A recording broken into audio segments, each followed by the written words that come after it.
You're watching WisEye, an independent, nonprofit public affairs network, engaging the citizens of Wisconsin since 2007 through access to government proceedings and public policy events.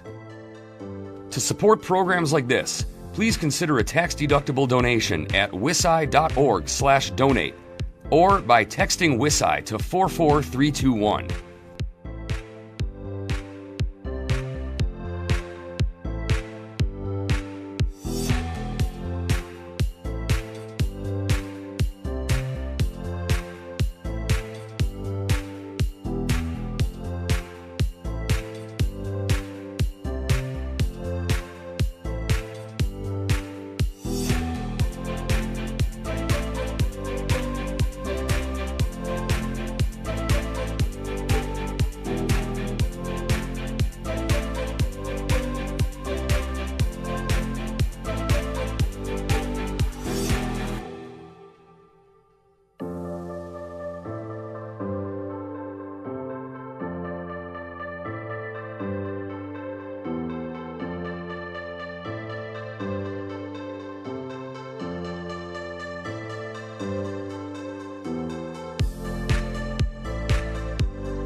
Recording in progress.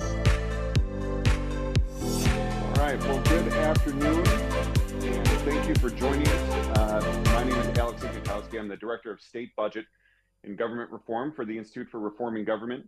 You're joining us now for the August edition of Dome Dispatch Live, where we dive into current topics a little bit more in depth. And today we have Jake Curtis, who's our counsel and the Director of the Office for Investigative Oversight. And we're also joined by Congressman Stile, who represents the 1st Congressional District here in Wisconsin.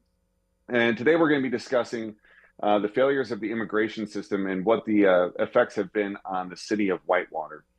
Some interesting polling data that we've been able to gather from late June shows that 64% thought that the situation at the southern border was a national security issue. 58% support using law enforcement or the National Guard to look at deporting illegal immigrants, which seems stark, but when you look at what the opinions were on immigration in general, 79% thought that illegal immigration was bad. However, you had 81% that are definitely in favor of legal immigration. The issues that we have here are definitely with the legal immigration side, and that's what we're going to dive into today. So without further ado, we'll go ahead to Jake Curtis. Thanks, Alex. Really appreciate that. And yeah, I think that's a good way to start this presentation, just to talk about the importance of the issue, particularly in the minds of voters, right? The polling that we've looked at is very clear that this is a top concern among many voters. And if you even dig further into the data, Alex and I have looked at that, you do find some kind of conflicting views or inconsistent views, right? So the polling suggests that there's a very strong view this is a national security threat. And that's obviously something Congressman Stile can talk to in a bit, and even some aggressive deportation tactics are supported by the public. But at the same time, there's a support for at least some sort of pathway to citizenship. So, for that reason, we think this is an issue worth continuing to explore. And before we kind of dive into the report, I thought it would be helpful to go to a few other resources just to kind of make the point that this is not just really a matter of opinion. The first is, we hear about these numbers at the border all the time, right, in the news. And I think sometimes it's hard to put those in context. So I actually looked at the Pew Research Center. They've done some really good work on kind of the immigration issue, the number of border encounters, and the data is very revealing. So you can obviously break this down basically by administrations. If you look at the George W. Bush administration, it kind of fluctuates between 50,000 and 150,000 border encounters. actually dips during the Obama administration and averages around 50,000, some months as low as 20,000. And then an increase slightly around 2020 in the middle of the Trump administration, right? So this is where kind of foreign events, international events can really impact, right? Unrest in Venezuela, Central America can lead to an increase even despite, maybe a more conservative approach to immigration. But the reality is, right? The reality is, and these are the numbers, I have them right in front of me, January of 2021, there is a significant increase to the point where, remember, in previous administrations, you would have months as low as 20,000, averages of maybe 50 to 100. January of 2022, we're around 200,000. December of 23, 250,000. Right. So putting that in context, this is not really shouldn't be a partisan issue in the sense that the numbers are very revealing. We simply have an exponential increase in the number of border encounters. And I think that's the kind of the numbers.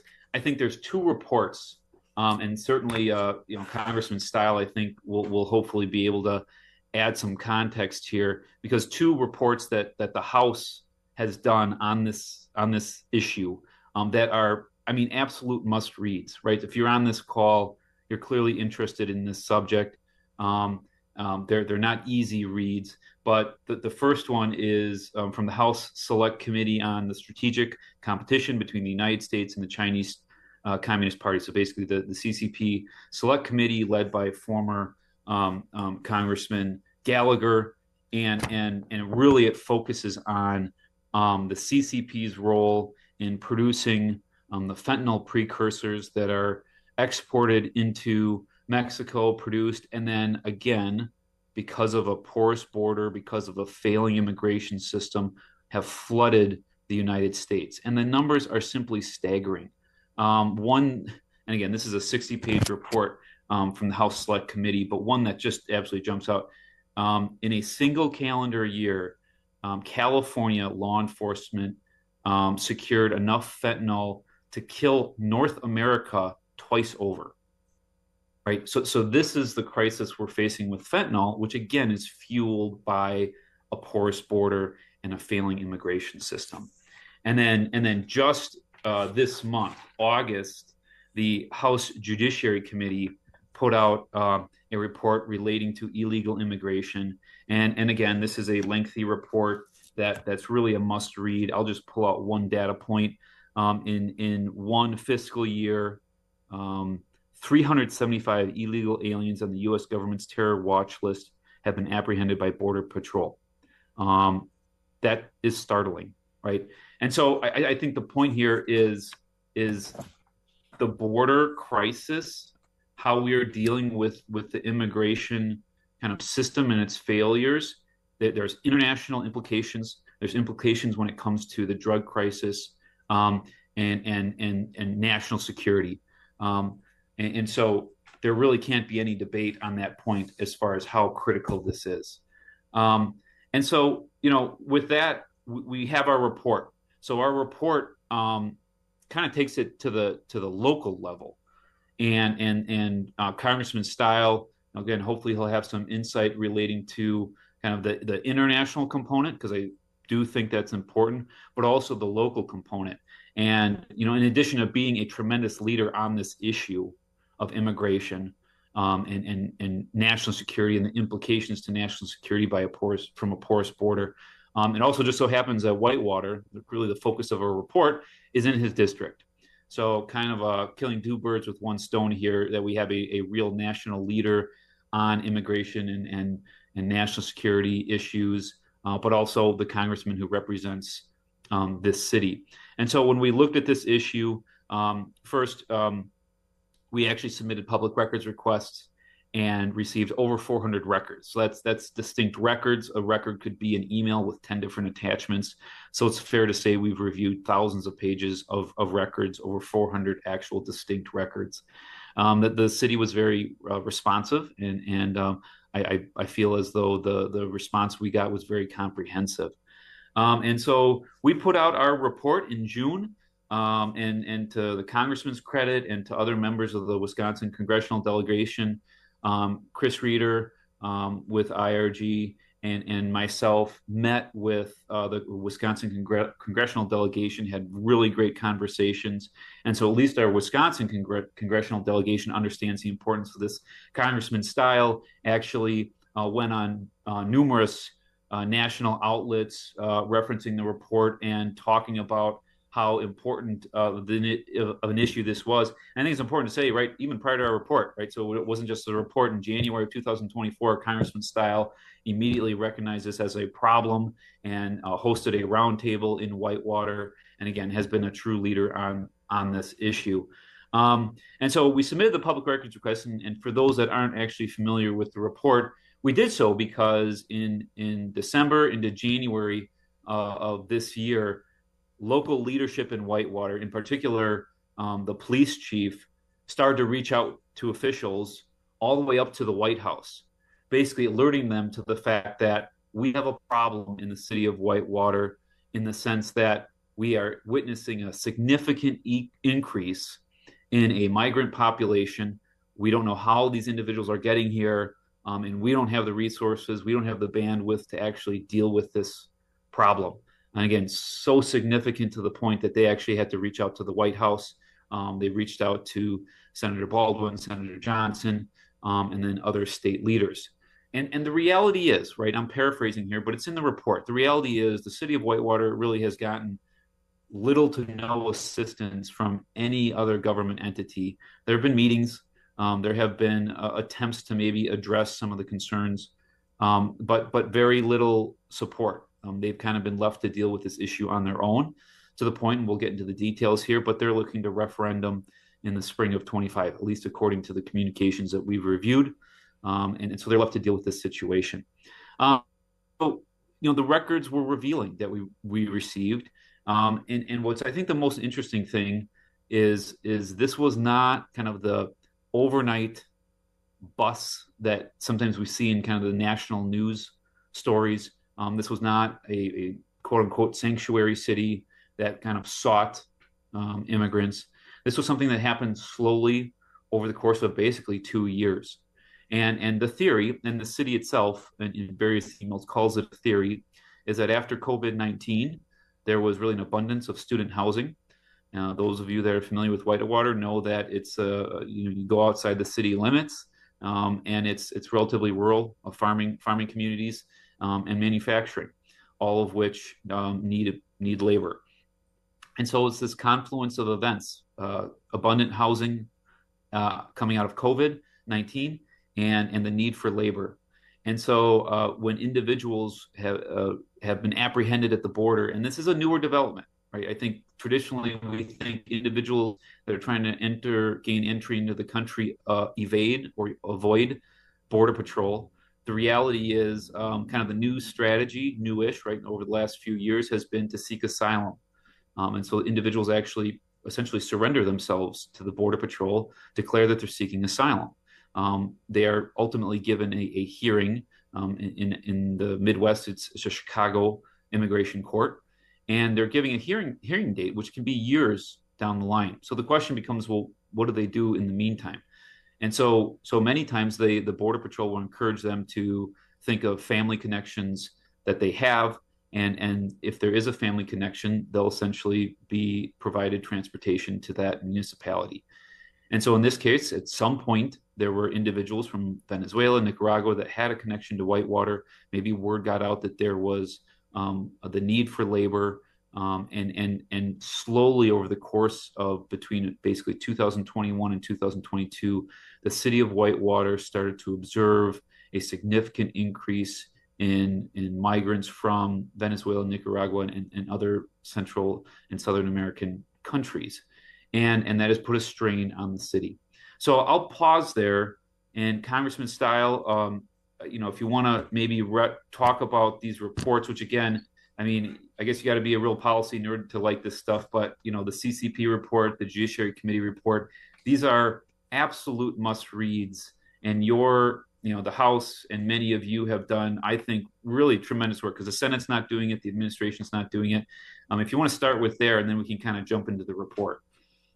Yeah, no, appreciate it, Jake. Appreciate the work you've done and the whole team at IRG on this topic. I think when we look big picture at the immigration challenge we face, the problem is so big and so significant. Sometimes I think it's actually hard to understand and appreciate the impact that it has at the local level. And so when you recognize that over the past 3.5 years, millions of people have been allowed into the United States illegally, paroled through catch and release program overseen by the Biden administration. You have a national media that focuses often on our nation's largest cities, Chicago, New York, Denver, et cetera. Not always is it understood on how the broken border policies of the Biden administration are impacting smaller communities, and in particular in our home state of Wisconsin. I've been meeting with folks in the community of Whitewater for some time. As you noted, one of those was the press conference we did with Ron Johnson, with law enforcement leaders. And then you really broke the door open with your report in getting this more into the national media attention. What's really occurring here is what you correctly note, Jake, is while millions of people are coming into the United States and distributed across the board, the attention's been on our biggest cities. But once they get there, where do they go? And as noted by the chief of police, rough math, 1,000 migrants have moved into the community of Whitewater. Some reports say it's much higher than that, but the chief of police number will take ballpark 1,000 individuals. That is a huge financial drain on the resources of the community of Whitewater. We can talk about that a little bit when we talk about the report, in particular first responders and the school district. I think that's important. But also the impact of the flow of drugs. We know by reports from the sheriff's department in Walworth County that $250,000 ultimately would leave the city of Whitewater and go to the Gulf cartel in Mexico, one of the largest cartels that's trafficking drugs across the U.S.-Mexico border, including fentanyl, which is killing countless individuals in the state of Wisconsin. You're talking over 1,000 individuals a year dying of a fentanyl-related overdose death, which is a drug designed in China, produced in Mexico, and trafficked across the U.S. border, both through legal ports of entry and illegal crossings. And so focusing this in a kind of almost like a case study, if you will, of the impact that the broken border is having in communities all across the country, and recognizing the impact that that's having in Whitewater is essential. And also recognizing that policies matter. The president of the United States right now has the opportunity to do 4 key things immediately today if he chose. He could reinstate stay in Mexico. He could end catch and release. He could end abuse of the parole system. He could restart border wall construction immediately. All of those are under the authority of the President of the United States with no additional legislative action. I'd love to see the House passed H.R. 2 be signed into law. Why? Because it would force the president to do those things and more to secure the border. But this election will ultimately be a decision as to the direction that we're going to go on our border policy, to continue down the road of the broken border policies where millions of people come into the United States and impact communities large and small, or whether or not we return to a secure border policy. And so maybe, Jake, I'll pass it back to you, but I really look forward to kind of diving in on the case study on how this has impacted Whitewater, because by examining that case study, we really get an opportunity to understand how this is impacting every community in the state and in the country. Great. Yeah, thank you. And that's, I think, and that's exactly what we're looking for is your perspective on this issue. Obviously, it's a national issue, but like you said, people forget that this is not just a big city issue. And so that's really why we looked at this when we started to see this. And to build on that, Jake, I think this is even more uniquely important, is when you look at a percentage, when you say 1,000 people in the community of Whitewater, roughly 15,000, although New York City has thousands of migrants that are on TV and they're in shelters coming out of large hotels, we don't have 50-story buildings in Whitewater, not lost on anybody. But as a percentage, this is possibly a significantly greater problem in the community of Whitewater than it is in New York or Chicago or some of our nation's largest cities, because everything functions as a percentage of law enforcement, of your school district, et cetera. That's absolutely correct, right? And so you've already kind of rattled off the numbers. Population of 15,000. The 1,000 number is actually conservative, and that that number actually was already that was repeated by really everybody involved, including Senator Baldwin, that believes that number is 1,000, even though there are some critics that say that's too broad. But the reality is that number is actually probably conservative. So the way that number was arrived at was looking at kind of new arrivals is what they've kind of been referred to in the school district. They kind of extrapolate from those numbers, then basically make some assumptions. Well, the reality is we probably know there are individuals that don't have children in the school district, and so there are some communications that suggest that number is probably more like 2,000. So then, to your point, and even a lawyer can do this math. Is if it's 1,000, you're talking about 7.5%. If you're at 2,000, you're over 10%. So to your point, yeah, it's probably not the 50, 100,000 you see in a city like New York, but if you have a population of 12 million, it's not going to be an apples to apples comparison. This is a huge impact on a small city like Whitewater. So with that, and then I'll make another lawyer joke, leave it to a lawyer to have a top 12 as opposed to a top 10. But if you look at our report, we kind of have a top key takeaway points, and I thought we could just kind of work through this. Obviously, for those of you on the call, you can find this at IRG's website. We kind of have a page set up that highlights, frankly, the great work that Congressman Stile and others have done in highlighting this issue. And then obviously you can find the report in the executive summary. So we can work through this, and Congressman, whenever you want to share some insight, that's really what we'd love to hear. So the first point, and we've kind of talked about this, is what was somewhat surprising, particularly when you consider ARPA funding and just the insane increase of spending at the national level. When Whitewater and other cities have looked for funding on this issue, there really hasn't been any. And I'm paraphrasing, but we have the emails. Essentially, one in particular, the city reached out to DHS, and in a letter signed by Secretary Mayorkas, I'm assuming he didn't actually sign this, but basically said, there's no funding available this year. Good luck next year. And again, I'm paraphrasing, but that's essentially what the letter says, which was kind of astounding. Credit to the state. The state was a little more responsive, and I think there was a little more of an attempt made there to find funding. But ultimately, it has been insignificant. So the reality is, and I'm tying into our point later here, point number 7, and that would be that the city has made pretty clear they're going to at least consider referendum come spring of 25 for both the city, public safety, and the school district.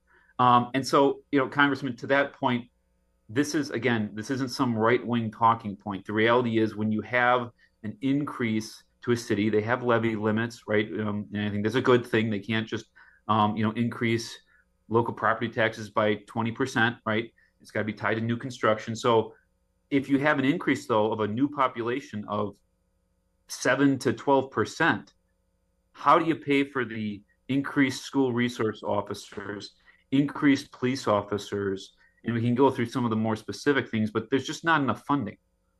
It's a huge challenge.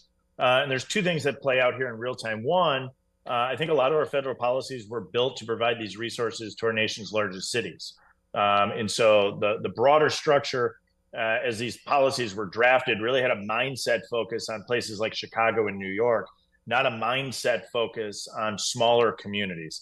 Two, if you're in Chicago or New York City, you have a professional grant writing team, right? There's individuals that are completely assigned in City Hall to writing federal grants. A city the size of Whitewater does not have that. And so the ability to get access to these federal funds in our smaller communities is a huge challenge. We provide some of that resource in my congressional office, but when you have this wave that comes into a community like Whitewater, it provides a really unique stress. And then you correctly identified, Jake, when you think, and just take the schools, for example, because that's an easy one to understand.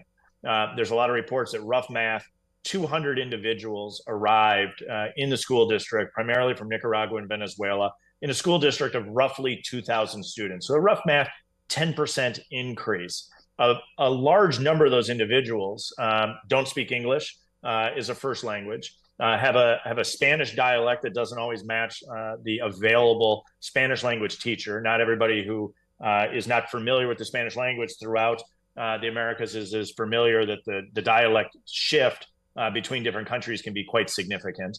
And then three, some of the educational attainment of the students that have arrived don't match the educational attainment of a U.S. student, meaning you may have a boy who's the age of a fifth grader, but they have a third grade level education, and English is not their first language. How do you navigate that in a school district that is not the size of hundreds of thousands of students, that is roughly 2,000 students? That is a massive burden to place on a school district, any school district, but uniquely so when it's a rough math 10% increase in the size of the school district. And so it is a really unique and substantive challenge that is being placed in a cost that's being placed on all of these communities, that if you look at the cost of what is the cost of the broken border policies by the Biden-Harris administration, I don't think we always look at the studies that actually analyze the impact that that's having in not only the school district of Whitewater, but school districts all across the United States, because Whitewater is really just a case study of what's taking place in communities all across our state. I mean, so I'm going to have to stop myself from kind of going in all different directions, because you're raising a number of really key points. So one, we actually did, to your point about resources in a smaller city, we actually did separate work relating to how the city of Madison has used ARPA funds. They've used them for what we have kind of described as we think, at least inappropriate, if not illegal, activities relating to kind of the immigrant population. But that's the city of Madison, right? So I'm assuming there is a budget writer, a grant writer, or somebody who's very familiar with ARPA and knows how to use those funds. And so you're absolutely right? This is just a smaller city that doesn't have the same resources as a, at least in Wisconsin terms, a big city like Madison. The second thing I wanted to point out is the cost. Again, I can't say it enough. The two reports that the House and your colleagues have done are tremendous. When you look at fentanyl, so if you just look at fentanyl, $1.5 trillion cost over the last 4 years. I mean, and your report actually goes through, to put that in perspective. In 2022, the U.S. federal government spent $76.4 billion on education, $24 billion on NASA, and this is unbelievable, $6.9 billion on cancer research. And yet, because of the fentanyl crisis, when you look at all the health and law enforcement issues, it's $1.5 trillion. I mean, it's staggering. And again, we're spending $6 billion on cancer research. So I mean, the costs are just how this impacts communities across the country. It's staggering. I mean, those numbers are almost unbelievable to consider. But anyway, so we can go on all sorts of tangents. I'll try to keep going. We kind of talked about the theory. That's our second point as far as how these individuals arrived. Again, it's different than what we're seeing in other big cities. Another point to emphasize that this is not similar to what we see in places like New York and Chicago. I'd really like to focus on this third point. We kind of already talked about the reality of there is MS-13 influence. And again, now we're asking a city law enforcement with, I think it's 21 officers, to deal with what is essentially an international crime syndicate. That's a problem. And then also, what I think that leads into, though, is, and I really love to get your perspective on this, Congressman, and that is, I think as I've been having these conversations, Congressman, I'm sure you have these conversations, there's a lot of misinformation or misunderstanding. And I understand it. I understand why, but frankly, it's just incorrect as far as what that authority is that your local law enforcement can do, right? Your local cop, your local deputy sheriff, if they pull somebody over, right, they have jurisdictional restrictions, right? And so I think there's misinformation that somebody can be pulled over and be deported by local law enforcement. That can't happen. And so what I kind of identified was, and I think it's a problem, the question then leads in my mind to, okay, I mean, let's say somebody commits a violent act, right? So now they're going to be detained. What's that relationship with ICE like? And I think, unfortunately, and again, this is not a criticism of the city of Whitewater and their police department, there didn't seem to be a good line of communication. And to me, that was maybe one of the most concerning points in this report based on the documents. I going into this, I would have assumed that there is a direct line. If somebody's, for example, on a terrorist watch list, or certainly MS-13 identified individuals, that there's a direct line to ICE. I'm not saying that there's no communication, but in my opinion, it did not seem like there was that direct line of communication. So what has been your experience like with ICE, and how that relationship with law enforcement's been working? Great question, Jake. I think let me ground set here real quick, because I think it's important. You have different groups of people that have entered the country illegally and then obtained different levels of status. So at the U.S.-Mexico border, we have individuals that come into the United States in what I would call self-surrender, meaning they come in and try to be caught at the point of entry, to turn themselves in and then make a claim of asylum. The overwhelming majority of those, when adjudicated, seen by a judge, are actually rejected. They're not valid claims of asylum. There are a percentage that have a valid claim of asylum. The overwhelming majority of those do not have a valid claim of asylum. But let me come back to that in a second, because it's important to go back to that. The second group are individuals that have entered the country illegally and are referred to as gotaways, meaning they were never actually caught. They were observed entering into the United States, but they were never apprehended. We have no idea who those individuals are. Those individuals then are in the country illegally. Let's go back to the first group, which is actually the overwhelming majority of individuals who've entered the country in the past 3.5 years. Those individuals, if they are processed, make a valid asylum claim, not that their claim would be adjudicated to have an asylum, but they make a claim of asylum. They are then often released. The overwhelming majority are released into the United States with a court date, as Jake pointed out, often years in the future. Once they're released, they have a legal status inside the United States awaiting a review of their asylum claim.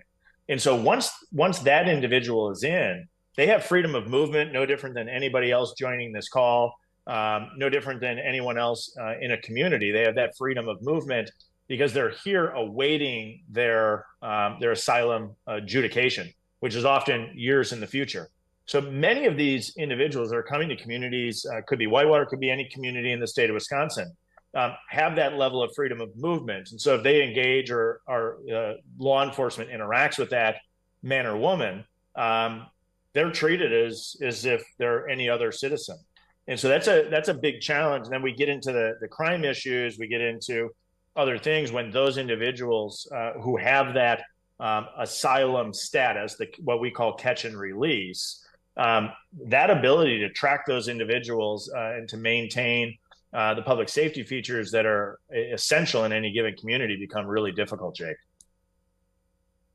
Yeah, absolutely. And that was a great description of kind of the various kind of standards of how these individuals are categorized. And so definitely appreciate that. So the next point we kind of touched upon, this relates to the public education and the differences. And Congressman, you hit the nail on the head when it comes to the different dialects. One of the struggles that the police department has had, which we observed in some of the emails that we reviewed, is that even some of the software they have that is supposed to help officers that, for example, don't speak Spanish, at least to do simple interpretations, the software they have sometimes don't pick up the language because, to your point, it may broadly be Spanish, but a very distinct dialect. And so that's just an example of, right, there's not a simple solution here. And frankly, and then all the solutions, they cost a lot of money. So we've already kind of touched upon that. Again, we don't do politics, right? We do policy, but the reality is one of the points we did highlight was that there did seem to be a lack of desire to really talk about this issue. We did, I guess, discover a few emails where there were references from various individuals in the administration to avoid the press. Just, I guess, a general point. Obviously there's politics involved in everything. But one of the points we've been making is this really should be, right? If we want less polarization, let's find issues that we can, even if we don't agree, let's just have the conversation. I've had some good conversations with individuals that probably don't politically align with either myself personally or even IRG. But the reality is this should be, when we talk about fentanyl, we can all agree the fentanyl crisis is really a bad thing. It is destroying families, is destroying lives. But there almost seems to be this resistance to want to talk about the root cause. And I guess, again, you operate at the national level. Maybe if you could shed some light on, again, I don't really care about the partisan side of this, but just why don't we want to talk about the root cause here? Again, this shouldn't be a political issue. It's a huge challenge because the policy underlying this is a choice, and the contrast between the two leading presidential candidates is so stark on this issue. I think it naturally defaults into a partisan dialogue. You go from an administration that was really aggressive under President Donald Trump to secure the border. You see an unwinding of executive orders and a decision not to enact key executive decisions that have led to the catastrophe that we're seeing, and the real world consequences are impacting our communities. And there's two aspects of how we need to deal with this. So if you take this case study of Whitewater as we are, you have the immediate challenge, right? And so this is where I've been supportive of Whitewater, trying to obtain federal grants to make sure that they can navigate this in the short term, right? How do we help the school district? How do we help our first responders in Whitewater? But that doesn't solve the underlying challenge, right? So that solves the effects of this bad policy, but it doesn't solve the bad policy itself.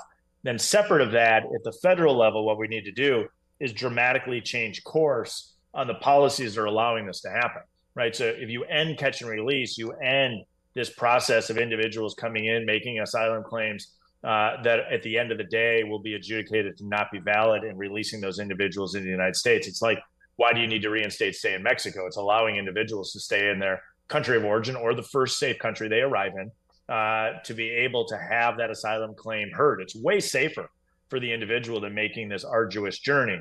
But when we challenge people in a hyper-partisan environment like we are in right now in the United States, in particular as we head into a home stretch of an election, a lot of people don't want to talk about how the policies are directly impacting our communities here in Wisconsin.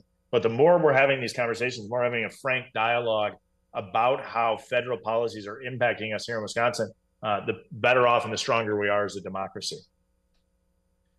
That's some great insight, and in particular, I would emphasize, and this is a point we've been making, and you've made this point very well, and that is, any sort, because I think there's a risk here, right? The risk is, and I know we've communicated with some people, and we probably disagree with the approach of, well, the takeaway from this report should be, well, we just need to find increased funding. To your point, and I think you're absolutely correct, that should be, yes, that's something we need to address, but that's a short-term issue, right? If we don't get to the root cause, there will never be enough funding to address all the issues we've identified in this report. As we've already noted, right, when you're talking about fentanyl, you're talking about $1.5 trillion issue, right? So we could blow up the spending on this, and we're still, if we don't get to the root cause, going to actually fix the problem. So I'm glad we touched on that point. And to that point, kind of the next 2 points in the report, we already talked about the referendum. Again, the reality is we have a levy limit in Wisconsin. And so when local units of government need significant increase in funding, if it's not coming from the outside, they have to go to referendum, and it's falling on the back of the taxpayers of Whitewater in the form of, a property tax, which we all know that can be extremely harmful for maybe a younger family or retirees or frankly anybody. But to have two referenda in a single year would be, for those that work in the local government space, that would be a big deal. You don't see that very often, to have two significant referenda in a single year. We talked about the school resource officers, and again, you I guess addressed some really important points, right? There were some really interesting emails that we reviewed. It's the language and the different dialects, as you pointed out. It's individuals that come from backgrounds where there's no formal education, and then all of a sudden they're thrown into this environment where it's structured. It's you're going from period to period. You're having different instructors. It's a completely foreign concept to them, and that in and of itself creates all sorts of challenges. And then sadly, just the reality of individuals that you may have a parent that's working all day and they don't make any attempt to get the kid into the school district. Well, now you have truancy issues, right? Nobody's there to homeschool the kid. They're not going to a private school, and so the public school district's essentially in that situation responsible. And then now you're sending a SRO, a school resource officer, out to do inspections at these homes to figure out what's happening with this kid. So again, I mean, the point there is just it just snowballs into starting from language to the environment to truancy, and it's a huge impact on the school district. I really wanted to have a frank discussion about this, and this is our point number 9. Again, leave it to me to leave a top 12. But the reality is there are employers in the area that need employees. Some sectors of the economy are struggling. Some sectors are actually okay and need that additional workforce. What do you, and I'm not trying to put you on the spot, but I think this is a difficult question. What do you think the role of a local employer is when they are taking advantage of a situation? And I'll just say I'm not an expert on kind of e-verification or anything like that. It's not clear to me how individuals who are here without documentation, without a visa, are being employed. That's maybe another issue that can be explored at a later date. But I guess, broadly speaking, in your mind, if you're an employer and you're taking advantage, I don't mean that in a negative way, but just, you have an opportunity to get new employees. Do you think there's a responsibility for them to deal with transportation, right? We're going to get to one of the issues that the city's dealing with is just simple issues like you have individuals who are driving without licenses and they're getting cited for this. There are individuals who are living in horrible conditions because, again, the city wasn't prepared for this. So what do you think the role for the employers is, if any? Great question, Jake. And so maybe 2 things here. So one, we have a broken legal immigration system. We have a broken illegal immigration system. Both of them need to be addressed. To address the broken legal immigration system, step 1, you got to secure the border. And so when we get that, so we don't continue this problem down the road, that gives us an opportunity then in the future to look at the broken legal immigration system and focus that in on true and substantive workforce needs, which is what every other country in the world that's done this logically has done. They've secured their borders, so they don't have illegal immigration problems, and then they have a logical legal immigration system. Separate of that, in the short term, what do we do?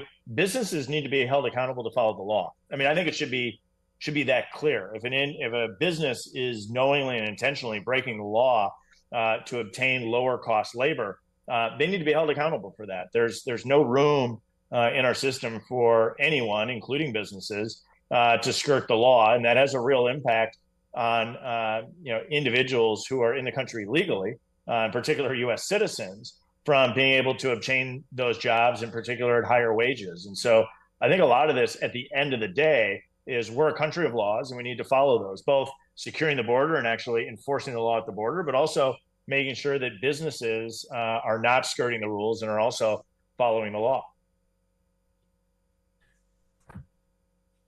Last 3 points.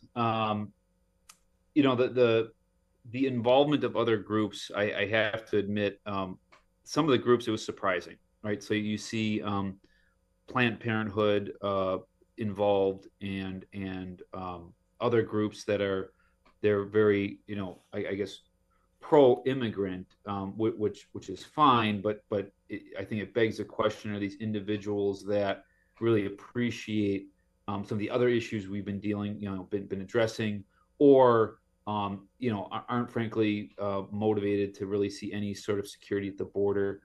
Any insight into, I mean, and maybe this kind of gets back to the original question of not necessarily politics, but just kind of the motivation. It would be great, and I know this is going to sound very naive. It would be great if we could have some consensus, as you just said, on securing the border, and then looking at solutions. I mean, when I have these conversations about this issue, I ask people, do you know how hard it is to become a citizen of a country, any country in Europe, New Zealand, Australia?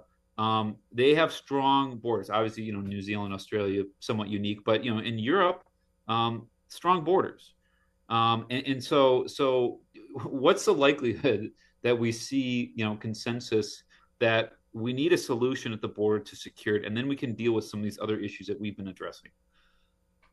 I mean, we need to get there. I mean, how do we get there is having more of these dialogues with individuals to understand the real world impacts that our unsecure border is having in not only our nation's largest cities, but communities all across the country. And so diving in and using Whitewater almost as a case study to understand how the broken border policies are impacting communities that aren't our nation's largest cities is essential to build the push to force politicians in DC to act to secure the U.S.-Mexico border. Again, the policies are right there in front of us.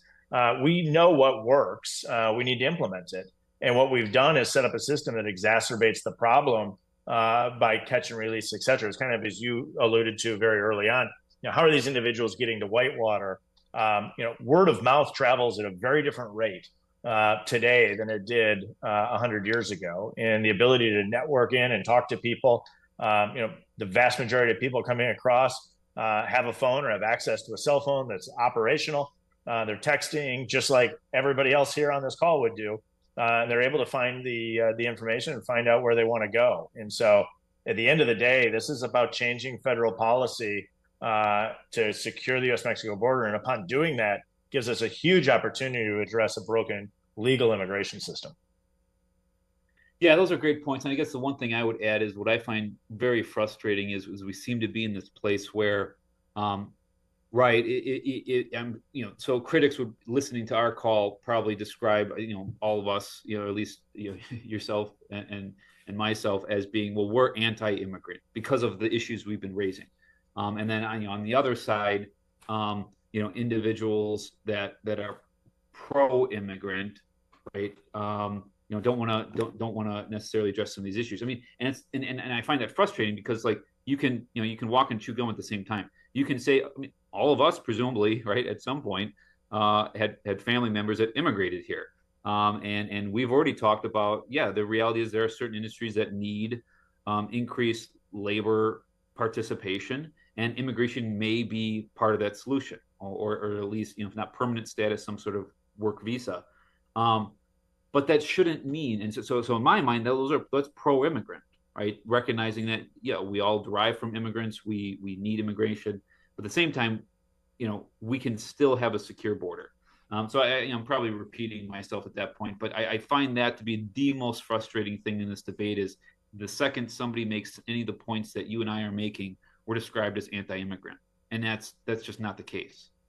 Not only is that not the case, Jake, because that's exactly right. You can have a pro-legal immigration system while wanting to secure the border. You want them to be able to come through the door legally, not come across the border illegally.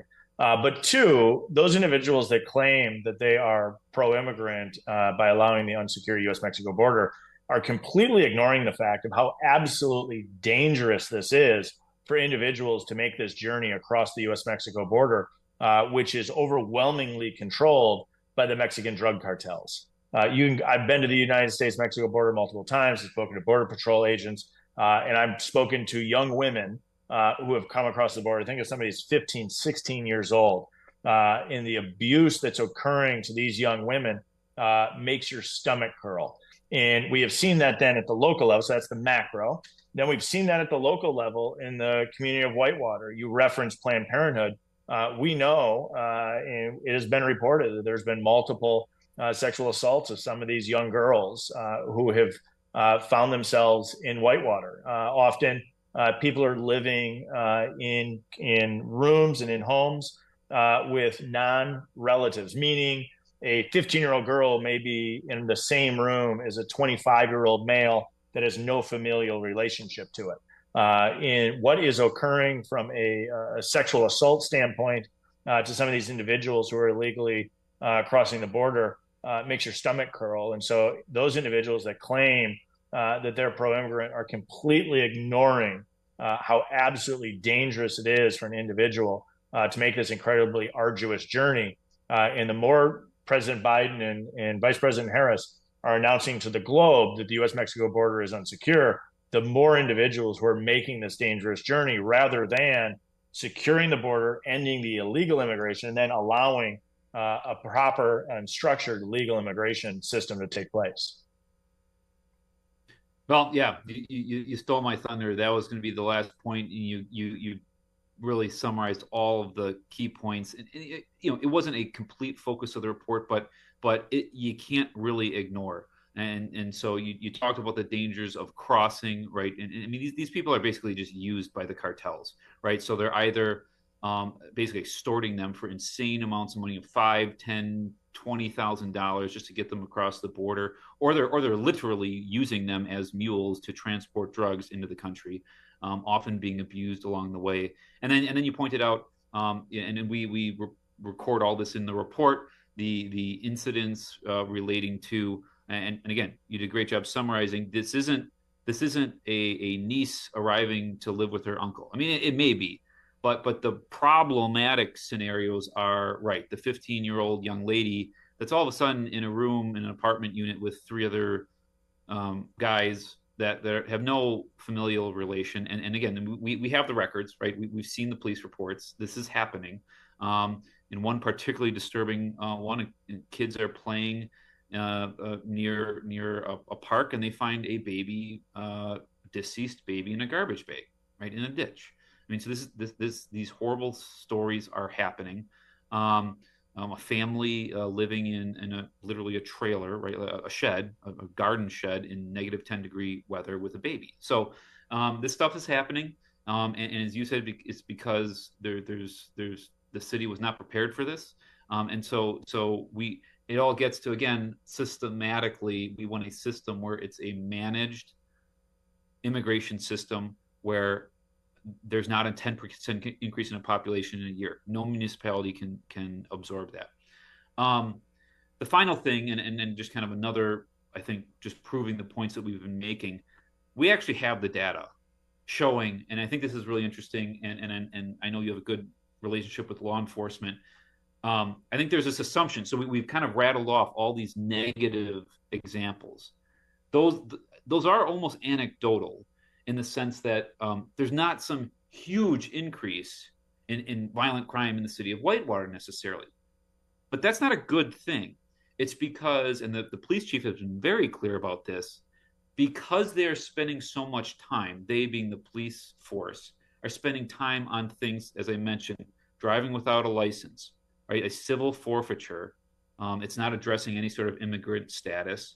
I don't want to say it's a waste of time, but not something the police force should be spending a significant amount of time on. Admittedly, addressing some of these calls for service when you have violent incidences that are occurring at these apartments. The truancy issues, all these issues that are admittedly related to this significant increase in this population. The result of that has been a significant decrease in proactive policing.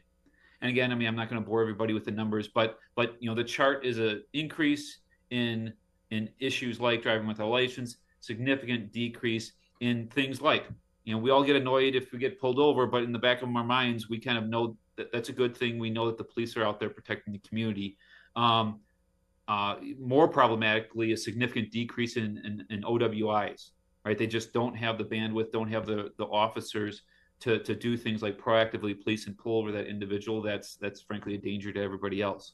And so, this is opinion, right? This is just pure raw data from the police department. I think it's just another kind of data point showing kind of the impact of kind of the situation in the city. So that's the report in 25 minutes. I certainly would encourage everybody to get out there and read the report if they can. I would encourage everybody to look at. I'm going to continue to put in a plug for the two House reports that I think are just absolutely eye-opening. I mean, I think our report is eye-opening from the local perspective. I think, particularly if you like international relations, foreign policy, the CCP report is shocking. Shocking to see what the Chinese do, right? Not only are they exporting the precursors, Chinese manufacturers get significant tax credits to produce these. So significant financial incentive, and it's pouring across the border. So, we're getting close to wrapping up. I don't see any questions. Certainly, if anybody has any questions, quickly log in and we'll try to answer them. But Congressman, I'll give you the final word, and then if we don't have any questions, we can log off. Jake, appreciate you taking the time and the resources with IRG to really be able to look in and explore and highlight this. This is something I've been talking about for some time, and getting the attention on it deserves is essential, because to really understand the crisis that's occurring through a broken border policy, you really got to do a case study to fully appreciate and understand it. And this is the case study that explains exactly what's going on if we have an unsecure U.S.-Mexico border. So I just appreciate your work, you, Jake, and everybody on the team at IRG.